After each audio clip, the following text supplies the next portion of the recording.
பாருங்க, ஒரு ராஜாவினிடத்தில் எப்படி பேசணும், ஒரு ராஜாவினிடத்தில் எப்படி பதில் சொல்லணும், எப்படி வரணும். ஒரு சக்சஸ்ஃபுல்லான ஒரு வெற்றியான இடிந்து போன குடும்பத்தை கட்டி எழுப்புறதற்கு இந்த நெகேமியா புஸ்தகமே போதுமானது. இந்த மனுஷன் நடந்து வந்த பாதை, அவன் செய்த காரியங்கள், அவனுடைய அணுகுமுறை, இதெல்லாம் பார்த்தீங்க அப்படின்னு சொன்னால் அவ்வளோ அழகா அது மேட்ச் ஆகும். அப்போ நான் யோசித்து கொண்டிருக்கும் போது இந்த வசனத்தில் என்ன சொல்றார் அப்படின்னா, நெகேமியா என்ன சொல்றார் அப்படின்னா, கர்த்தர் அவனை அனுப்பவில்லை என்றும், தேவன் அவனை அனுப்பவில்லை என்றும், தொபியாவும் சன்பல்லாத்தும் அவனுக்கு கூலி கொடுத்ததினால் அவன் எனக்கு விரோதமாய் அந்த தீர்க்க தரிசனத்தை சொன்னான் என்றும் அறிந்திருக்கிறேன். இப்ப என்ன நடக்குது அப்படின்னு சொன்னா, சன்பல்லாத்து தொபியா அங்க இருக்கிற முக்கியமான ஒரு தீர்க்கதரிசி, ஊழியக்காரன்னு வச்சுக்கோங்களேன், ஒரு பாஸ்டர்னு வச்சுக்கோங்களேன். அவனை கூப்பிட்டு, எப்பா நாங்கள் உங்களுக்கு காசு தர்றோம், நீ ஒன்று பண்ணு. நெகேமியான்ற ஒருத்தன் இருக்கிறான், இவன் வேற எதுக்குமே பயப்பட மாட்டேங்கிறான், என்னுடைய மிரட்டலுக்கு பயப்பட மாட்டேங்கிறான். ஆனால் அவன் எதுக்கு பயப்படுவான் அப்படின்னு சொன்னால், ஆண்டவருடைய வார்த்தைக்கு பயப்படுவான். கர்த்தருடைய காரியம்னு சொன்னால் பயப்படுவான். அதனால ஒன்று பண்ணு, நான் உங்களுக்கு சொன்னது மாதிரியே அவனுக்கு முன்னாடி போய் உட்காந்து ஒரு தீர்க்க தரிசனம் சொல்லு. இந்த மாதிரி உன்னை கொன்று போட வர்றது மாதிரி ஒரு நியூஸ் எனக்கு ஒரு விஷயம் தெரியுது, நம்ம 2 பேரும் போவோம், போய் ஒளிஞ்சுக்குவோன்னு சொல்லி மாதிரி அவனை கூட்டிட்டு வந்துரு அப்படின்னு சொல்லி ஒரு தீர்க்கதரிசியை பணம் கொடுத்து ஒரு ஊழியக்காரனை ஏவி விட்டு அனுப்புறாங்க. அப்போ ஆண்டவருடைய பிள்ளைகள் ரொம்ப இதுல ஞானமா இருக்கணும். உடனே அந்த தீர்க்கதரிசி இந்த நெகேமியாவிடத்துல இந்த மாதிரி பேசின உடனே அடுத்த நிமிஷம் இந்த நெகேமியா என்ன சொல்றாரு அப்படின்னு சொன்னா, தேவன் அவனை அனுப்பவில்லை என்று, தேவன் அவனை அனுப்பவில்லை என்று. இன்னைக்கு நிறைய பேர் தடுமாறுகிறது என்ன அப்படின்னு சொன்னா, சாதாரணமா ஒரு வார்த்தை, நீங்க அந்த பிசினஸ் ஆரம்பிக்காதீங்க, நீங்க அதை செய்யாதீங்க, இந்த திருமணம் எனக்கு வேண்டாம் அப்படின்னு ஏதாவது ஒரு வார்த்தை ஒன்று சொல்லிட்டோன்னு வைங்களேன், உடனே நிறைய பேர் என்ன பண்ணுவாங்கன்னா, இவனுக்கு போறாம, இவன் வேணும்னு பண்றான் அப்படின்னு நம்ம நிறைய பேர் ஸ்கிப் பண்ணுவோம்.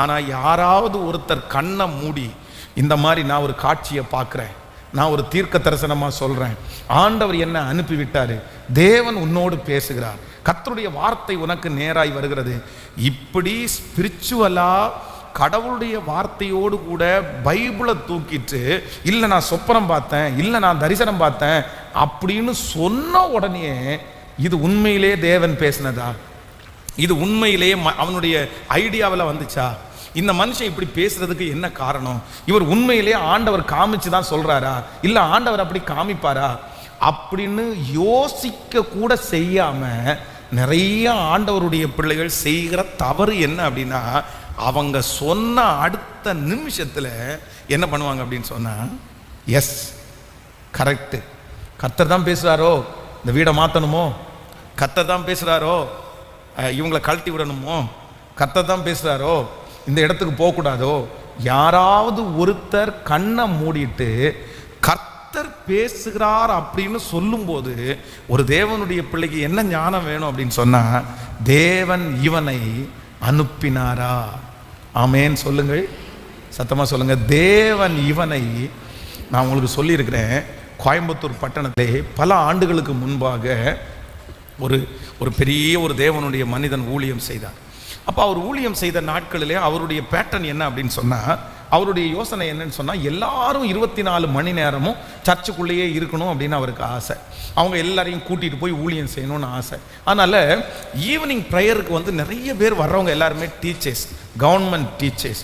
இப்போ இந்த கவர்மெண்ட் டீச்சர்ஸ் வரும்போது இவர் ஒரு நாள் சொல்கிறாரு, ஆண்டவர் சொல்கிறாரு, எல்லாருமே ஆண்டவருடைய வேலையை விட்டுட்டு, கர்த்தருடைய வேலை சமீபமாக இருக்குது, ஆண்டவர் சீக்கிரமாக வரப்போறாரு, கர்த்தர் வாசற்படியில் வந்துட்டாரு, ஒன்று பண்ணுங்க, இனி உங்களுடைய கவர்மெண்ட் வேலையை வச்சு நீங்கள் எந்த பிரயோஜனம் இல்லை, உங்கள் சொத்தை வச்சு எந்த பிரயோஜனம் இல்லை, உங்கள் சொத்துக்களை விற்று நம்ம எல்லாருமே ஊழியத்திற்காக போட்டுட்டு எல்லாருமே வேலையை விட்டுருங்க, எல்லாருமே வேலையை விட்டுட்டு இங்கே வாங்க, இங்கே ஒன்றா சேர்ந்து சமைச்சு நம்ம இங்கே சாப்பிட்டுட்டு இங்கே நம்ம ஊழியம் பண்ண போகிறோம் அப்படின்னு சொன்ன உடனே நிறைய பேர் அவர் சொன்ன வார்த்தை ஆண்டவருடைய வார்த்தையா நினைச்சு உடனே என்ன பண்ணிட்டாங்கன்னா, கவர்மெண்ட் வேலையை எழுதி கொடுத்து ஒரு 2-3 வருடம் ஊழியம் செய்து அதற்கு பிறகு அவர்களுக்குள்ள ஒரு பெரிய சண்டை உண்டாகி நிறைய பேர் அதை விட்டு பிரிஞ்சு, நிறைய கணவன்மார் எதிர்ப்பு தெரிவித்து, நிறைய குடும்பம் பிரிஞ்சு, கடைசியில் அவரும் ஒரு தவறான வழிக்கு போயிட்டாருன்னு கேள்விப்பட்டு அவரை அரெஸ்ட் வரைக்கும் அது போய் பெரிய பிரச்சனையாகி இன்றைக்கு வரைக்கும் கோயம்புத்தூர் பட்டணத்தில் அன்னைக்கு அந்த தேவ மனுஷன் சொன்ன ஒரு மனுஷன் சொல்லி அந்த வார்த்தையை குறித்து யோசிக்காமல் எடுத்த முடிவினால இப்போ வரைக்கும் பாதிக்கப்படுகிற எத்தனையோ குடும்பங்களை நான் சந்தித்திருக்கிறேன். அதனால் யார் என்ன சொன்னாலும், எந்த மனிதன் சொன்னாலும், ஒரு ஆண்டவருடைய பிள்ளைக்கு என்ன ஞானம் வேணும்னா, கர்த்தர் இந்த வார்த்தை எனக்குரியதா, இது ஆண்டவரை அனுப்பினதா, இந்த மனுஷன் சொல்லுகிறது சரியானதா, இதை நான் செய்யலாமா செய்யக்கூடாதா, அந்த ஞானத்தை கர்த்தர் நம்ம எல்லாருக்கும் தரணும்னு நம்ம ஜெபம் பண்ணணும். பாருங்க, தாவீதின் மேலே சவுல் ராஜாவுக்கு பாசம் இல்லாமல் இல்லை. தாவீதுக்கு இந்த இளைஞன் இவ்வளவு தைரியமா இருக்கிறானே, கோலியாத்தை ஜெயிக்கணும் அப்படின்னு இவ்வளவு சந்தோஷமா வந்து முன்னாடி நிற்கிறானே அப்படின்னு சொன்ன உடனே அந்த பிள்ளையை பார்த்த உடனே அவனுக்கு ஒரு பெரிய சந்தோஷம். உடனே என்ன பண்றாரு அப்படின்னு சொன்னா, அவர் வந்து அவனுக்கு ஒரு ட்ரெஸ் கொடுக்குறாரு. எப்பா இந்த ட்ரெஸ்ஸை போட்டு பாருப்பா அப்படின்னு கொடுக்குறாரு.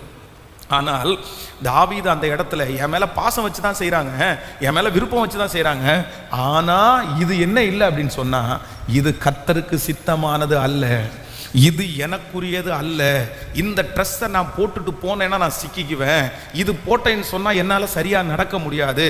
அந்த ஒரு உணர்வு அந்த நேரத்தில் வந்த உடனே சவுல் ராஜாவை பார்த்து தாவீது சொல்லுகிறான், இந்த அப்பியாசம் எனக்கு வேண்டாம், இதை நான் போட்டுட்டு போகல, எனக்கு எப்பொழுதும் இருக்கிற ட்ரெஸ் எனக்கு போதுமானது. ஆமேன்னு சொல்லுங்கள். எல்லாரும் இன்னைக்கு ஒரு ஜெபம் பண்ண போகிறோம். ஆண்டவரே எனக்கு ஒரு கிருபை தருவீராக. என்ன கிருபை அப்படின்னு சொன்னால், என்னுடைய லைஃப்பில் வருகிற எவ்வளோ பெரிய ஆப்பர்ச்சுனிட்டி ஆனாலும், எவ்வளோ பெரிய தீர்க்க தரிசனம் ஆனாலும், எந்த மனிதன் என்னை பார்த்து பேசினாலும், எவ்வளோ பெரிய ஊழியக்காரன் என்னை பார்த்து பேசினாலும், எனக்கு ஒரு ஞானமுள்ள ஒரு இருதயத்தை கர்த்தர் தர வேண்டும்.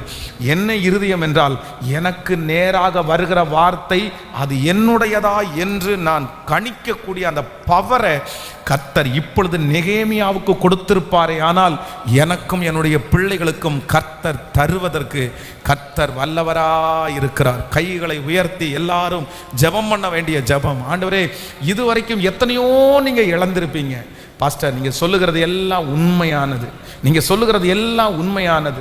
ஆண்டவரே, என்னுடைய குடும்பத்தில் இப்படி நடக்குது, கர்த்தர் அப்படிப்பட்ட ஒரு ஞானத்தை எனக்கு தருவாராக, மனைவிக்கு தருவாராக, பிள்ளைகளுக்கு தருவாராக. அந்த நெகேமியாவுடைய ஒரு அபிஷேகம் கர்த்தர் இப்பொழுது ஆண்டவரே எங்களுடைய தலையின் மேல் உண்டாவதாக, ராஜா உண்டாவதாக. ஆமேன் சொல்லுங்கள். கைகளை அசைத்து ஒரு ஹல்லேலூயா சொல்லுங்க.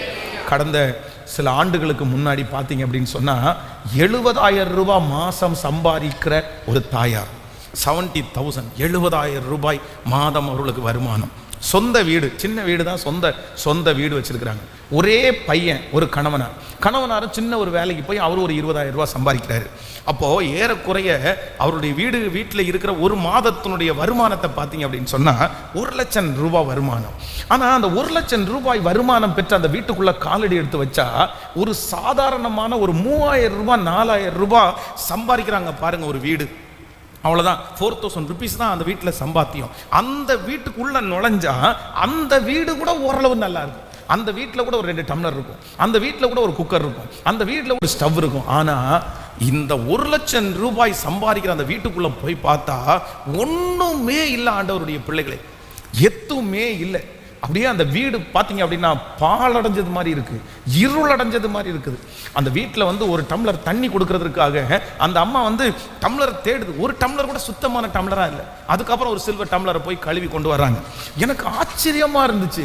சரி, என்ன 1,00,000 ரூபாய் வருமானம் வருகிற இவங்க என்ன பண்ணுறாங்க, ஏன் இப்படி ஆச்சு, ஏதாவது ஒரு நஷ்டம் வந்துச்சா அப்படின்னு சொல்லி ஜெபம் பண்ணி முடிக்கிறோம்.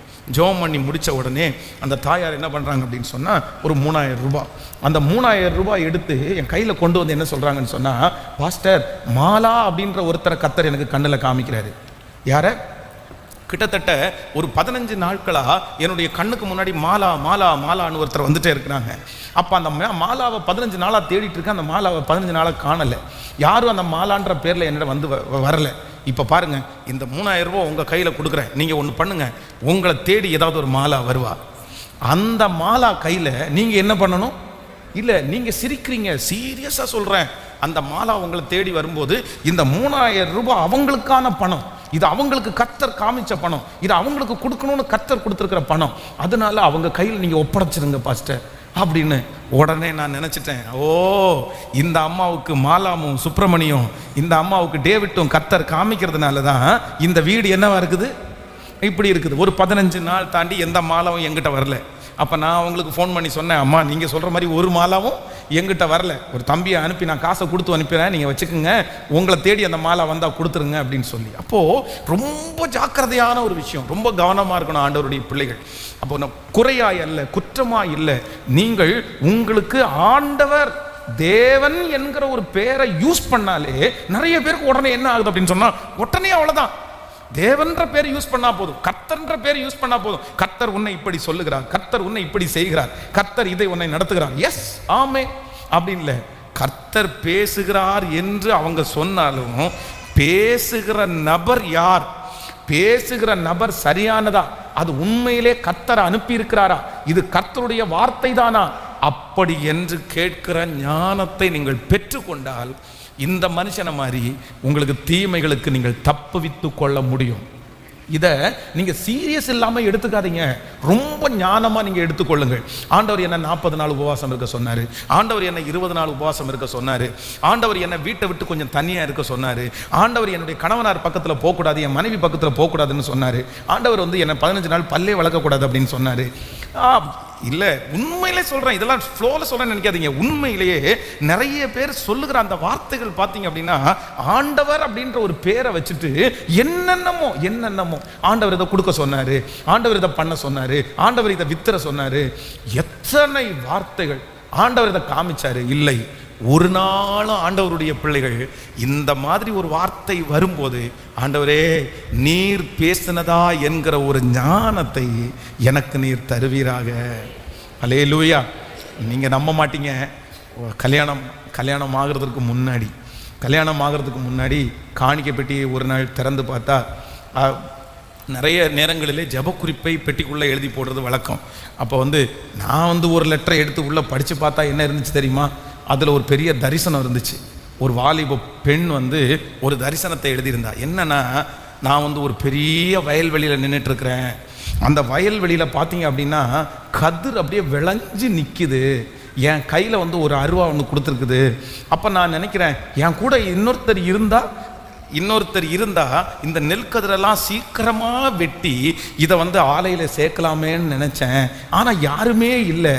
கொஞ்ச நேரம் நான் அப்படி யோசிச்சிட்டே இருக்கும்போது நீங்கள் வர்றீங்க, வெள்ளையும் போட்டுட்டு நீங்கள் ஒயிட் கலர் ட்ரெஸ் போட்டு வர்றீங்க, உங்கள் கையிலையும் அதே மாதிரி ஒரு அருவா இருக்குது.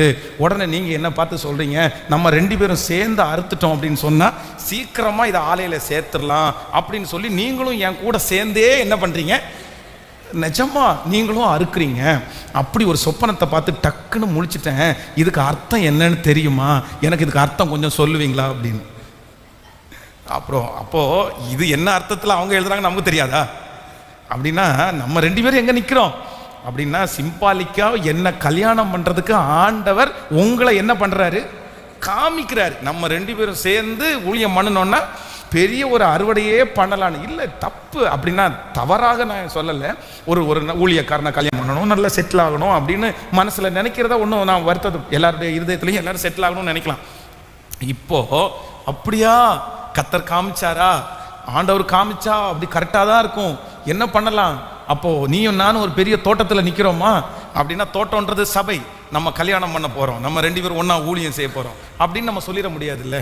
அப்போ உடனே நான் என்ன நினச்சேன்னா, அந்த லெட்டரை கிழிச்சு போட்டுட்டு, இல்லை நீங்கள் பார்த்தது மொத்தம் சிந்தனை திரட்சியில் பார்த்துருக்கலாம், சொப்பனம் வர்றது எல்லாமே ஆண்டவர் காமிக்கிறது இல்லை.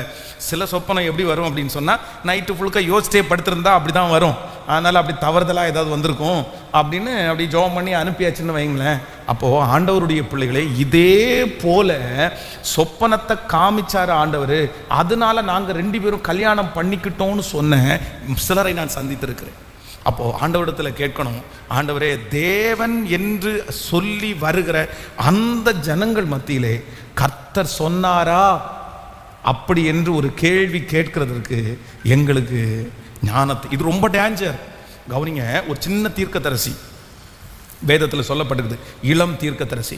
இந்த இளம் தீர்க்கதரிசிட்ட ஆண்டவர் போகும்போதே என்ன சொல்லி அனுப்புவார்னா, நீ போ, ஊழியம் செய், ஆனால் யாரையுமே பார்க்காத, எந்த வீட்லையும் தங்காத, எங்கேயுமே சாப்பிடாத, நீ போய் அந்த ஊழியத்தை முடிச்சுட்டு என்ன பண்ணிடு, அப்படியே நீ கடந்து வந்துரு அப்படின்னு சொல்லி அனுப்புவார். ஆனா அந்த ஏரியாவிலே உங்களுக்கு தெரியும் நினைக்கிறேன், ஒரு வயதான தீர்க்கதரிசி. அந்த வயதான தீர்க்கதரிசி யார் அப்படின்னு கேட்டா, இந்த இளம் தீர்க்கதரிசி ஊழியத்துக்கு போவார் பாருங்களேன். அந்த ஊழியத்துல இவர் மூலமா அற்புதங்கள் நடக்கும்போது அப்படின்னா ஒருத்தன் வந்து இவருக்கு நீரா கை நீட்டுவான். கை நீட்டுன அந்த கை வராம அப்படி நின்றும். அப்படியே எல்லாருக்குமே அப்படியே பிரமிப்பா இருக்கும். அப்பா அங்க 2 பசங்க இருப்பாங்க, இந்த தாத்தாவுடைய பசங்க. இவனும் 2 பேரும் சொல்லுவாங்க அப்பாட்ட, இந்த மாதிரி நீங்க என்னப்பா பெருசா ஊழியம் பண்றீங்க, நீங்க என்ன தீர்க்கதரிசி சொல்றீங்க, ஒருத்தன் வயசு கம்மி தான், என்ன போடுறான்னு நினைக்கிறீங்க. ராஜா கையை நீட்டினார், அப்படியே நின்று போயிடுச்சு. அவ்வளோ பெரிய ஊழியக்காரர் அவரு, இவ்வளவுதான் ஊழியம் முடிச்சுட்டு கிளம்பிட்டாரு. போற வழியில் அவனை நிப்பாட்டி நம்ம வீட்டுக்கு கூட்டிட்டு வந்து ஒரு சாப்பாடை சாப்பிட வச்சு ஒரு ஜெபம் பண்ணி அனுப்புங்க அப்படின்னு சொன்ன உடனே இந்த தீர்க்கதரிசி வயசானவர் ஓடுறாரு அவனை பார்க்கறது. ஓடி வழியில போய் சந்திச்சு, எப்பா எங்க வீடு வரைக்கும் வாப்பா, வந்து கொஞ்சம் ஜெபம் பண்ணிட்டு போ அப்படின்னு சொன்ன. சாப்பிட்டு ஜெபம் பண்ணிட்டு போனா இந்த தீர்க்கதரிசி சொல்றாரு, இல்ல நான் வரக்கூடாது, ஆண்டவர் என்ன போக வேண்டான்னு சொன்னாரு, சாப்பிட வேண்டான்னு சொன்னாரு. இத சொன்ன அடுத்த நிமிஷத்திலேயே அந்த தாத்தா என்ன நினைக்கிறாருன்னா, இவனை இப்படி கூப்பிட்டா வேலைக்கு கேட்கல. சிலருக்கு நான் சொல்றேன்னு சொன்னா கேட்க மாட்டாங்க, அப்பா சொன்னாருன்னு சொன்னா கேட்க மாட்டாங்க, கணவரே சொன்னாருன்னா கூட அந்த ஆளுக்கு வேற வேலை இல்லை.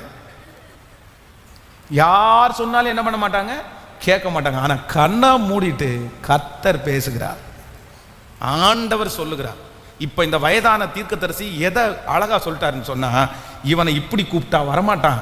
அப்ப கண்ணை மூடிட்டு, எப்பா நான் வர்ற வழியில தான் ஆண்டவர் எனக்கு எதிர்பட்டு என் பிள்ளை இந்த மாதிரி வர்றான், பசியா இருக்கான், அவனுக்கு நீ சாப்பாடு கொடுத்து அனுப்பணும்னு என்கிட்ட சொல்லிட்டாரு அப்படின்னு சொன்ன அடுத்த நிமிஷத்துல கர்த்தர் உங்கள்கிட்ட உண்மையா பேசினாரா இல்லையான்னு நான் ஒரு டைம் கர்த்தரிடத்துல கேட்டுட்டு வர்றேன்னு இந்த இளம் தீர்க்கதரிசி சொல்லாம, சரி இவர் வயசானவராச்சே, இவர் நல்லவராச்சே, இவரை பார்த்தா பரிசுத்தமான மாதிரி தெரியுது, இவர் எப்படி பொய் சொல்லுவாரு, இவர் எப்படி மாத்தி சொல்லுவாருன்னு 100% நம்பி அந்த மனுஷனுக்கு பின்னாடி போய் சாப்பிட்டு முடிக்கவே அந்த வயசான தீர்க்கதரிசி வாயில தீர்க்கதரிசனம் சொல்றாரு, வார்த்தைக்கு கீழ்ப்படியாம வந்தியா, நான் உங்கள்கிட்ட சொன்னனா, நீ எதுக்கு வந்த. வேதம் சொல்லுகிறது அந்த இளம் தீர்க்கதரிசியினுடைய வாழ்க்கை ஒரு மோசமான ஒரு சூழ்நிலைக்கு தள்ளப்பட்டு அவன் மரித்து போனான். அப்போ இன்னைக்கு நிறைய குடும்பங்கள் மாண்டு கிடக்கிறது, நிறைய குடும்பங்கள் நஷ்டத்தோடு கிடக்கிறது. காரணம் என்ன அப்படின்னு சொன்னா, தேவன் பேசினாரா இல்லையான்னு கண்டுபிடிக்க தெரியாத நிறைய பேர் தங்களுடைய வாழ்க்கையிலே இழந்து கிடக்கிறார்கள். ஹல்லேலூயா. ஆண்டவரிடத்தில் எல்லாரும் கேட்க போறோம், எனக்கு ஒரு ஞானம் வேணும். என்ன ஞானம் வேணும் என்றால், பேசுகிறது நீர்தானா. கேட்கல, நல்ல வேலை பண்ணிட்டு இருப்பாங்க பாருங்களேன், அவ்வளோ சம்பளத்தில் வேலை செஞ்சுட்டு இருப்பாங்க பாருங்களேன், சொன்ன உடனே ஆண்டவர் உன்னை ஊழியத்துக்கு அழைக்கிறார். உடனே நிறைய பேர் எதையுமே யோசிக்கிறதில்ல, உடனே வந்துடுது. அவ்வளோதான், 10 டைம் பிஸ்னஸ் நஷ்டம் ஆயிடுச்சா சார், இந்த மாதிரி 10 டைம் ஆச்சு பிஸ்னஸ் நஷ்டம் ஆயிடுச்சு அப்படின்னு சொன்ன உடனே, அப்படியா 10 டைம் பிஸ்னஸ் நஷ்டம் ஆயிடுச்சுன்னா உனக்கு ஊழியம் தான், உனக்கு ஊழியம் தான். என்னங்க இப்படி கதை, 10 டைம் நீங்க செய்யற தொழில் பிசினஸ் நாசம் ஆயிடுச்சுன்னா உடனே கர்த்தர் ஊழியத்துக்கு. ஊழியம்ன்றது நீங்களும் நானும் நினைக்கிறது போல ஊழியத்திற்கு அழைப்புன்றது வரல. ஏற்கனவே நம்ம எல்லாரையுமே அழைச்சிட்டாரு, நம்ம எல்லாருமே கண்டிப்பா ஊழியம் செய்யணும். சத்தமா ஆமென் சொல்லுங்கள். நீங்கள் பூமி எங்கும் புறப்பட்டு போய் சகல ஜனங்களையும் சீசராக்கி பிதா குமாரன் பரிசுத்த ஆவியின் நாமத்தினாலே அவர்களுக்கு ஞான ஸ்நானம். ஊழியத்துக்கு இனி அழைப்பெல்லாம் ஒன்றும் தேவையில்லை. அவங்க என்னென்ன சூழ்நிலை இருக்கிறீர்களோ அதற்கு தகுந்தது போல சுவிசேஷம் அறிவித்து நம்ம ஊழியம் செய்ய வேண்டியது நம்ம மேல் விழுந்த கடமை. பிள்ளை படிக்கலையா, ஆண்டவர் உன்னை ஊழியத்துக்கு தான் அனுப்புறாரு. 10th நீ ஃபெயில் ஆயிட்டியா, அவ்வளோதான், பாஸ்டரும் 10th ஃபெயில் ஆயிட்டாரு, உன்னை கர்த்தர் ஊழியத்துக்கு தான் அழைக்கிறாரு அப்படின்னு 10th ஃபெயில் ஆனவங்க எல்லாம் ஊழியத்துக்கு வரணும் அப்படின்னு எல்லாம் கிடையாது. அதனால ஆண்டவருடைய பிள்ளைகள் ஒரு ஞானத்தை பெற்றுக்கொள்ளணும். யார் தோல்வி அடைகிறதுனாலே, அந்த தோல்வி அடைகிறதுனாலே அது கர்த்தர் தோல்வி அடைய பண்ணுகிறார் அப்படின்னு நம்ம நினைக்க முடியாது. நம்முடைய ஞான குறைவா இருக்கலாம், நம்முடைய பெர்ஃபார்மன்ஸ் சரியில்லாமல் இருக்கலாம். நம்ம சிலர் பாருங்க, போற இடத்துலலாம் வேலைக்கு எங்கேயுமே நிற்க மாட்டாங்க, எங்க போனாலும் வேலையிலேருந்து 10 நாள் திரும்பி வருவாங்க. ஆனா உடனே என்ன சொல்லுவாங்க தெரியுமா, பாஸ்டர் சின்ன வயசுலேருந்தே அம்மா என்ன ஊழியத்துக்கு பிரதிஷ்டை பண்ணியிருக்கிறாங்க, ஆண்டவர் என்னமோ ஊழியத்துக்கு தான் அழைக்கிறார் போல தெரியுது, அதனால வேலையை மொத்தத்தையும் தூக்கி போட்டுட்டு நான் ஊழியத்துக்கு வரேன். பரவாயில்ல வாப்பா வாங்க, ஊழியத்துக்கு வர்றது பிரச்சனை இல்லை. ஊழியத்துக்கு வந்துட்டு இருந்து என்ன பண்ணுமேன்னு தெரியாம அமைதியா உட்கார்ந்துருந்தா எப்படி ஊழியம் பண்ண முடியும்? அங்க செஞ்சது தான் இங்கேயும், அங்க செஞ்சது மாதிரி ஒரு கரெக்டா நேர்த்தியா செய்யாம இருந்தா எப்படி ஊழியம் செய்ய முடியும்? ஞானத்தோடு செய்யாம இருந்தா எப்படி செய்ய முடியும்? அதனால எல்லாருக்காகவும் ஜெபம் பண்ண போறோம். என்னன்னா, ஆண்டவரே நீர் பேசுகிறது நீர்தானா சொல்லுங்க பார்க்கலாம். கையை மேல உயர்த்தி எல்லாரும் ஜெபம் பண்ணும்.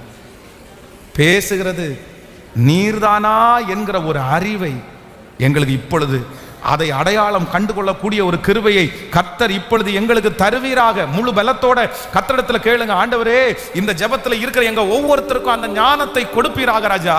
யார் வந்து கண் மூடிட்டு தீர்க்க தரிசனம் சொன்னாலும், நாங்கள் எந்த சூழ்நிலைக்கு கடந்து போகும்போது ஆண்டவரே ஏதோ ஒரு மனிதர்கள் வந்து எங்களிடத்துல பேசினாலும், அந்த பேசுகிற நேரத்தில் இது கர்த்தருடைய வார்த்தை தானா, இது ஆண்டவர் எனக்காக பேசுகிறாரா, அப்படி என்று அறிந்து கொள்ளக்கூடிய ஒரு ஞானத்தை இப்பொழுது இயேசுவே முழு பலத்தோடு எனக்கு அந்த ஞானத்தை தருவீராக. ஆண்டவரே தாங்கப்பா, முழு பலத்தோட தாங்க ராஜா. உங்களால ஆகாதது என்று ஒன்றும் இல்லை, உங்களால முடியாததுன்னு ஒன்றும் இல்லை. உங்க சத்தத்தை கேட்கிறதுக்கு ஒரு ஞானம் இப்பொழுது எனக்கு வரட்டும் ஆண்டவரே. உங்க வார்த்தையை அடையாளம் கண்டுகொள்ளக்கூடிய ஒரு கிருபையை கர்த்தர் இப்பொழுது சொல்லுங்கள். சத்தத்தை உயர்த்தி ஆண்டவரே தடுமாறி போயிருக்கிற ஒவ்வொருவரையும் இப்பொழுது பலப்படுத்துவீராக. ஆண்டவரே கர்த்தர் சொன்னார் என்கிற அந்த வார்த்தையை கேட்டு குடும்பம் பிரிஞ்சிருக்கிற குடும்பத்தை இப்பொழுது ஆண்டவர் சரி செய்வீராக ராஜா. அவர்களுக்கு ஒரு ஞானத்தை ஆண்டவர் தரப்போகிறதற்காக நன்றி சொல்லுங்க முழு பலத்தோட. ஏசப்பா கிருபாண்டவரே கிருபை. எப்படி நான் ஜெபிக்கணும், எதற்காக ஜெபிக்கணும்னு கற்று தருகிறவர் தானே நீங்க. ஆண்டவரே எங்கு செல்ல வேண்டும், என்ன சொல்ல வேண்டும், வழி நடத்துகிற ஆவியானவர் தானப்பா நீங்க. ஒவ்வொருத்தரும் சொல்லுங்க, நான் உனக்கு போதித்து நீ நடக்க வேண்டிய வழியை உனக்கு காட்டுவேன், உண்மையில் என் கண்ணை வைத்து உனக்கு ஆலோசனை சொல்லுவேன் என்று சொன்ன அந்த தேவனை கைகளை உயர்த்தி, அப்பா அந்த ஞானம் இப்பொழுது எங்களிடத்தில் வெளிப்படுவதாக.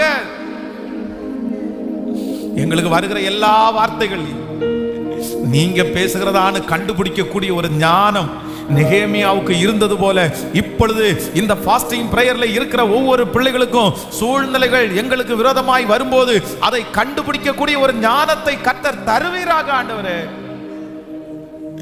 ஹalleluya. எங்கு செல்ல வேண்டும், என்ன சொல்ல வேண்டும், வழி நடத்தும் ஆவியானவரே. உண்மைதானே, உண்மைதானே. ஆவியானவர் எவ்வளவு நல்லவர். எங்களுக்குள்ளே வாசம் செய்யும் ஆவியானவரே, இந்நாளில் உம் சித்தம் போல் நடத்தி செல்லுமையா. சொல்லுங்க எல்லாரும், எங்களுக்குள்ளே வாசம் செய்யும் ஆவியானவரே, இந்நாளில் உம் சித்தம் போல் நடத்தி செல்லுமையா. ஆவியானவரே ஆவியானவரே பரிசுத்த ஆவியானவரே சொல்லுவோம். ஆவி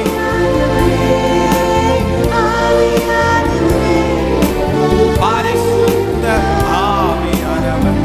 கைகளை மேல உயர்த்தி ஆவியானவரே கர்த்தர் தருங்க, கர்த்தர் தருங்க.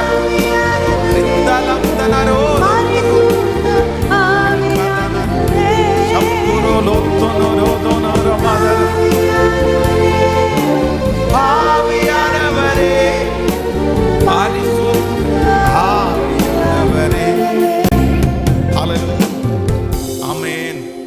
எத்தனை பேர் ஜெபிக்க போறீங்க இன்னைக்கு? வீட்டில் போய் கூட நீங்க ஜெபிக்கணும்.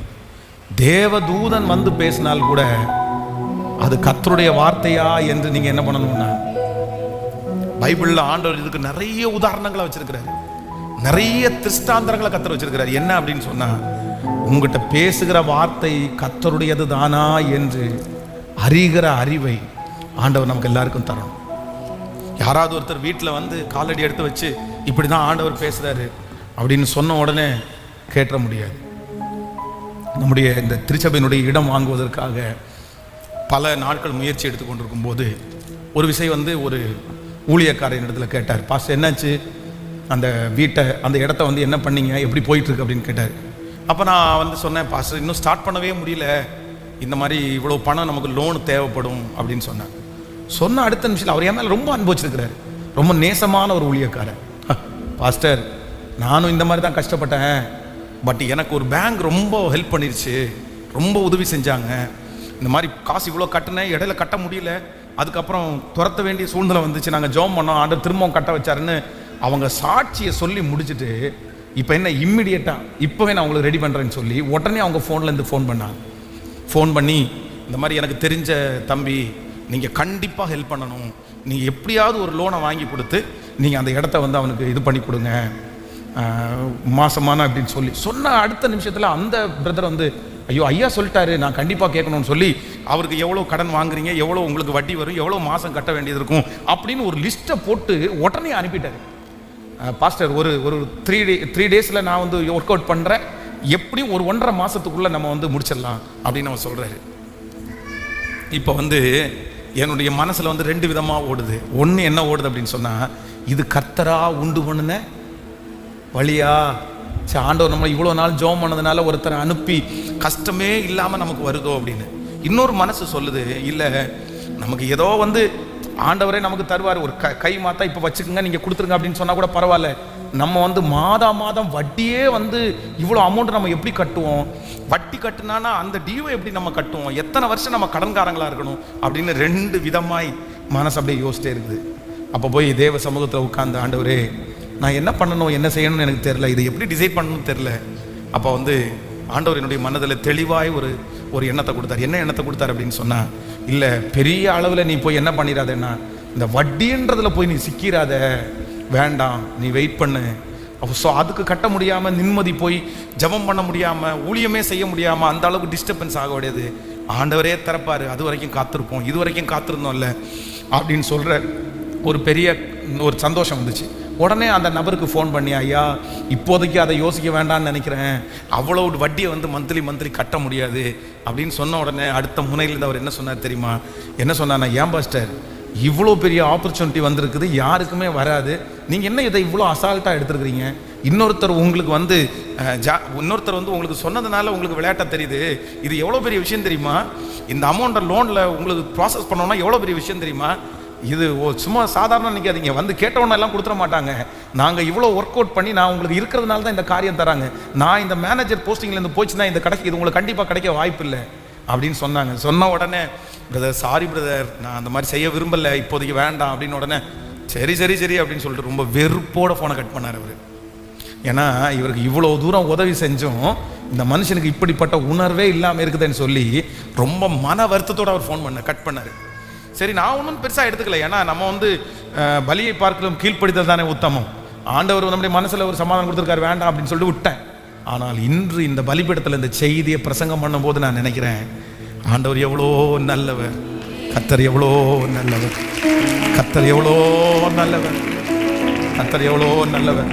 ஒருவேளை அந்த உதவி வரும்போது இது ஆண்டவர் தான் இந்த உதவியை அனுப்பியிருக்காரு போல தெரியுது, கர்த்தர் தான் அனுப்பியிருக்காரு போல தெரியுது அப்படின்னு நினைச்சு அதில் கால் வச்சிருந்தேன்னா இன்னைக்கு எவ்வளோ பெரிய மோசமான ஒரு சூழ்நிலை, எவ்வளோ பெரிய ஒரு கமிட்மெண்ட்டு, அதனுடைய வட்டி எத்தனை லட்சம் ரூபாய், இதெல்லாம் நினச்சி பார்க்கும்போது அவ்வளவு கஷ்டமாக இருக்குது. ஆனால் ஆண்டவர் ஏற்ற நேரத்தில் அந்த உதவியை அனுப்பினார். ஆனால் இன்றைக்கு வரைக்கும் ஒரு பைசா கூட வட்டி கொடுக்காத அளவிற்கு கர்த்தர் கிருபையாயிருந்தாங்க. ஹல்லேலூயா. நம்ம மாற்றுதலாய் வாங்கின பணங்கள் கடனாக இருக்கலாம், ஆனால் ₹1 கூட வட்டி வாங்குற அளவுக்கு கர்த்தர் நம்மளை விடலை. அப்போ ஆண்டவருடைய பிள்ளைகளே, நமக்கு எல்லாருக்கும் ஒரு ஞானம் வேணும். இந்த ஒரு வியாதியை குறித்தா இருக்கலாம், ஒரு கலக்கத்தை குறித்தா இருக்கலாம், இப்படி டிசைட் பண்ணி இப்படி டிசைட் பண்ணாத, உன் பிள்ளை இப்படி பண்ணு அப்படின்னு நிறைய பேர் ஆலோசனை சொல்லுவார்கள். ஆனால் ஆண்டவரே, எனக்கு வருகிற அத்தனை ஆலோசனைகளையும் எனக்கு ஒரு கிருபை மட்டும் தாரும் ஆண்டவரே. இந்த ஆலோசனை உம்முடையதா, நீ அனுப்புகிற ஆலோசனையா, இது உங்களுடைய வழி நடத்துதலா ஆண்டவரே? யார் வந்தாலும் ஆண்டவரே, என்னுடைய பிள்ளைய ஒருத்தர் பொண்ணு பார்க்கறதுக்காக இல்லைன்னா மாப்பிள்ளை பார்க்கறதுக்காக ஒரு வந்தாலும், நிறைய வாலிப தம்பிங்க தங்கச்சிங்க அப்படி பார்த்தீங்கன்னா அப்படியே குழம்பி போயிருக்கிறாங்க. இந்த பொண்ணு எனக்கானது தானா, இந்த பையன் எனக்கானது தானா? கல்யாண காரியம் வரும்போது இந்த லவ் பண்ணுற பிள்ளைகளுக்கெல்லாம் பிரச்சனையே இல்லை. சிலருக்கு என்னென்னா, அவங்க ஒருத்தர் லவ் பண்ணுறாங்களா, அவ்வளோ ஃபிக்ஸ் பண்ணிடுறாங்க, இதான் மனைவி இதான் கணவன் அப்படின்னு. ஆனால் ஆண்டவருடைய சித்தத்திற்காக வெயிட் பண்ணி நான் இப்படி தான் பண்ணணும் அப்படின்னு நினைக்கிற பிள்ளைகளுக்கு நிறைய பேருக்கு தடுமாற்றம். இது ஆண்டவருடைய சித்தம் இல்லையா, இதான் கணவனா, இதான் மனைவியா அப்படின்னு. ஆனால் நான் நம்புகிறேன், ஆண்டவர் உங்களை நேர்த்தியாய் நடத்துகிற கர்த்தர், சமாதானமாய் நடத்துகிற கர்த்தர். இந்த ஜபத்தை பண்ண நான் நம்புறேன், ஆண்டவர் உங்க கையை பிடிச்சி நடத்த போறார். இனி கர்த்தருடைய வார்த்தை வருகிறது, மனுஷனுடைய வார்த்தையை புரிந்து கொள்ளக்கூடிய ஒரு ஞானத்தை கர்த்தர் தரப்போறாரு. அவருடைய பேரை சொல்லி வந்து உங்களை வஞ்சிக்கணும்னு நினைச்சாலும் அந்த வஞ்சகத்திலிருந்து கர்த்தர் உங்களை தப்பு வைக்கிறதுக்கு வல்லவரா இருக்கிறார். கர்த்தர் நல்லவர், கர்த்தர் நல்லவர். கைகளை எல்லாரும் உயர்த்தி சொல்லுங்க பார்க்கலாம். நன்றி ஆண்டவரே, நன்றி நன்றி ஆண்டவரே, நன்றி. எங்கு செல்ல வேண்டும், என்ன சொல்ல வேண்டும், வழி நடத்தும் ஆவியானவரே. எல்லாரும் கேளுங்களேன். எங்கு செல்ல வேண்டும், என்ன சொல்ல வேண்டும், வழி நடத்தும் ஆவியானவரே. உம் விருப்பம் இல்லாத என்னையும் என் பிள்ளைகளையும் செல்லாமல் தடுத்து நிறுத்தும் ஆவியானவரே. சத்தமா சத்தமா, உம் விருப்பம் இல்லாத தடுத்து நிறுத்தும் ஆவியானவரே. இப்ப கைகளை மேல உயர்த்தி ஆவியானவரே, ஆவியானவரே, ஆவியானவரே, பரிசுத்த. எஸ், அந்த ஞானம் பொருந்திய தேவன் இப்பொழுது அந்த கிருபையை கர்த்தர் உங்களுக்கும் எனக்கும் தருகிறார். அந்த ஞானத்தை கர்த்தர் தருகிறார். இயேசுவே, இயேசுவே, கேளு. கையை உயர்த்தி ஆவியானவரே, ஆவியானவரே.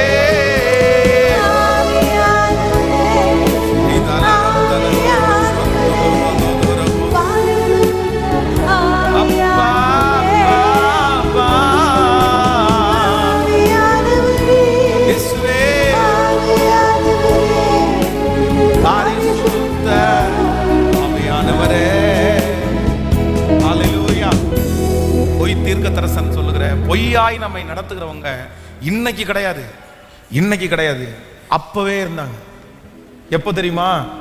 இஸ்ரவேல் ஜனங்களுக்கு ராஜாக்கள் இருந்தாங்க பாருங்க. யோயாக்கீம், இவங்க எல்லாம் இருந்த காலங்களில் வந்து பாத்தீங்கன்னா முற்றுகை போட்டாச்சு. நேபுகாத் நேச்சார் வந்து சுத்தி இருக்கிறதுல முற்றுகை போட்டு ஏறக்குறைய உள்ள என்ட்ரண்ட் உள்ள ஆயிட்டாங்க.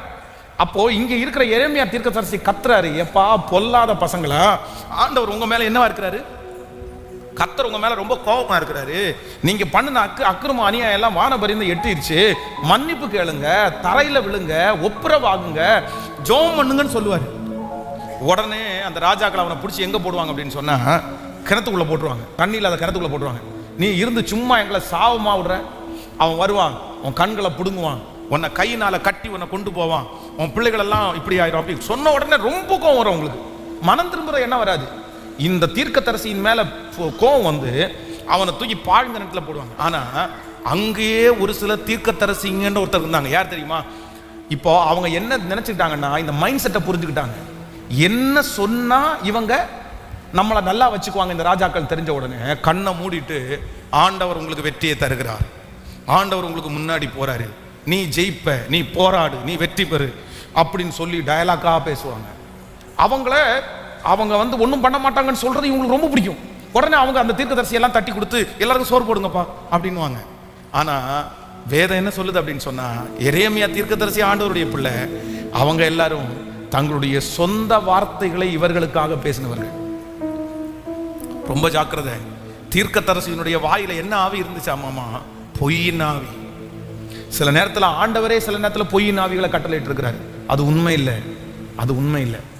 சிலரை பாருங்க, இந்த உங்களுக்கு எந்த பிரச்சனையும் இல்லை அப்படின்னு சொன்னா இந்த பாஸ்டர் பவர் இல்லாத பாஸ்டரா மாறிடுவார். ஹலோ, உண்மைதானே? இப்போ வந்து நீங்க வந்து ஒரு பிரச்சனையோட வர்றீங்கன்னு வைங்களேன், நான் வந்துட்டு கண்ணு ஒன்றும் இல்லை சிஸ்டர், ஒன்றும் இல்லை பிரதர், போங்க ஜெபம் பண்ணுவோம், ஆண்டவரால முடியாது என்ன இருக்குது சார் அப்படின்னு சொன்ன உடனே பாசு ஒரு பவரும் இல்லை போல தெரியுது. ஆனால் அதே நேரத்தில் கண்ணை மூடிட்டு, மகளே நீ ஒரு கொடிய இடுக்கணுக்குள்ளே போயிட்டு இருக்கிற அப்படின்னு ஏதாவது ஒரு வார்த்தை சொல்லிட்டு, உனக்கு பிசாசு உனக்கு பயங்கரமாக உன்னை பிடிச்சிருச்சு. பக்கத்தில் நீ அந்த தெருவில் நடந்து போன இல்லை, அந்த தெரு பக்கத்தில் உன்னுடைய சொந்தக்காரன் ஒன்று விட்ட சித்தப்பா பெரியவன் மக்களில் ஒருத்தன் இருக்கான்ல, அவன் தான் உனக்கு விரோதமாக வச்சிருக்கிறான். பாஸ்டர் கரெக்டு பாஸ்டர், 4வது தெருவில் இருக்கிறவன் என் சொந்தக்காரங்க தான் பாஸ்டர், கரெக்டாக சொன்னீங்க பாஸ்டர். அவன் தான் போகும்போது வரும்போது முறைச்சி பார்த்துட்டே இருக்கிறான் பாஸ்டர். போன வாரம் தான் கேரளா போயிட்டு வந்தான் பாஸ்டர். கண்டிப்பாக அவன் செஞ்சிருப்பான். நம்ம குடும்பத்தில் லட்சுமணன் ஒருத்தன் இருக்கலாம் போகிறான், கண்ணன் ஒருத்தன் இல்லாமலா போறான். உடனே நம்ம ஆட்கள், ஆண்டவருடைய பிள்ளைகள் இப்படி செய்யலாமா? நிறைய பேருக்கு இல்லைன்னா அவங்களால ஏத்துக்கவே முடியாது, ஆனா இருக்குன்னா நிறைய பேருக்கு சந்தோஷமாயிடும். இது என்ன மைண்ட் செட்னு தெரியல. உங்களுக்கு ஒன்றும் இல்லைன்னு சொன்னா அவங்களுக்கு நிறைய பேருக்கு பிடிக்காது, ஆனா உங்களுக்கு இருக்குன்னு சொல்லிட்டோன்னு வைங்களேன், உடனே ரொம்ப சந்தோஷம். உங்களுக்கு செய்வன ஒண்ணுமே இல்லைன்னு சொன்னா நிறைய பேருக்கு ஐயோ எனக்கு செய்வனையே இல்லையா அப்படின்னு. இல்ல உங்களுக்கு செய்வன இருக்கணும். இருக்கா பாத்தீங்களா பாத்தீங்களா? இது என்ன இல்லைன்றதுக்கு சந்தோஷப்படணுமா இருக்குன்றதுக்கு சந்தோஷப்படணுமா? சொல்லுங்க சத்தமா. ஆனா உங்களுக்கு நிறைய பேருக்கு அப்படி சந்தோஷம் வராது. இல்ல எனக்கு இந்த பவானி சாகர் அதுக்கு பக்கத்துல இருந்து ஒரு கணவனார் வந்து ரெகுலரா ஒரு மனைவியை வாரம் கூட்டிட்டு வருவார். அவ்வளவு தூரத்துல இருந்து வருத்தமா இருக்கும், கஷ்டமா இருக்கும். அந்த சிஸ்டரை கூட்டு வந்து முன்னாடி உட்கார வச்சுட்டு அந்த சிஸ்டர்கிட்ட 1 மணி நேரம் நான் பேசுவேன். என்ன பேசுவேன் அப்படின்னு சொன்னா, சிஸ்டர் உங்களோட கர்த்தர் இருக்கிறார் சிஸ்டர். கேட்டா எத்தனை மணி நேரம் பைபிள் படிக்கிறேன்னு கேட்டால் 2 மணி நேரம் பைபிள் படிக்கிறாங்க. 2 மணி நேரம் பைபிள் படிப்பாங்க, 4 மணி நேரம் ஜெபம் பண்ணுவாங்க. 4 மணி நேரம் ஜெபம் பண்ணி 2 மணி நேரம் பைபிள் படிக்கிறவங்களோட எந்த சிஸ்டர் பிசாசு இருக்கும்? உங்களுக்கு பிசாசு இல்லை சிஸ்டர். நீங்க நல்லா ஜெபம் பண்ணி சொல்லுங்க. என்ன விடுறதுக்கும் அவங்களுக்கு என்ன இல்லை, மனசு இல்லை. நான் ஒரு நல்ல பாஸ்டர்ன்ற ஒரு அபிப்பிராயத்தை மனசுல கொண்டு வந்துட்டாங்க. அந்த ஐயாவும் கொண்டு வந்துட்டாரு. சரி பாஸ்டர் ஓரளவு எப்படி தான் சொல்லுவாரு, கரெக்டாக தான் சொல்லுவார். அவர் கரெக்டாக அவர் ஞானமாக பேசி நம்மளை அழகாக கைட் பண்ணுவார்ன்ற நம்பிக்கை அவங்களுக்கு. அதனால் என்ன விட மாட்டேங்கிறாங்க. ஆனால் அவங்க மனசு என்ன அப்படின்னு சொன்னால், என் வாயிலிருந்து எனக்கு பிசாசு இருக்குன்றத பென்ஸ் பாஸ்டர் சொல்லணும். இது எனக்கு நிறைய நாளாக தெரியாமல் போயிடுச்சு. என்னன்னா அவங்க வீட்டுக்காரரு அந்த அம்மாவை கூட்டிகிட்டு வரும்போது, நீ ஊர் முழுக்க போய் எல்லாரும் உனக்கு பிசாசுக்குன்னு சொல்கிறாங்க, பென்ஸ் பாஸ்டர் உனக்கு பிசாசு இருக்குன்னு சொல்லிட்டாருன்னா நான் நம்புறேன்ட்டு இருக்கேன். இது எனக்கு தெரில. நான் இங்கே வந்து ஒவ்வொரு டைமும் அந்த அம்மாவை பார்த்து உங்களுக்கு ஒன்றுமே இல்லைம்மா, உங்களுக்கு பிசாசே இல்லைம்மா, இப்போ ஜோம் பண்ணி சரி எனக்கு ஜோம் பண்ணுங்க பாஸ் அப்படின்னா தலையில் கை வச்சு ஜோம் பண்ணணும்னா இப்படி நான் ஆடுவான். கொஞ்சம் நல்லா தலையை வெட்டி இருப்பாங்க. சரி ஜோம் பண்ணி முடித்த உடனே இப்போ பார்த்தீங்களா நான் என்ன பண்ணேன் பார்த்தீங்களா, என்ன பண்ணீங்க, தலையை இப்படி வெட்டுன்னு பார்த்தீங்களா ஜோம் பண்ணும்போது. அட பிசாசை, உண்மையான பிசாசு இருந்தால் தலையை வெட்டுறது பிசாசுக்கு எப்படி தெரியும்?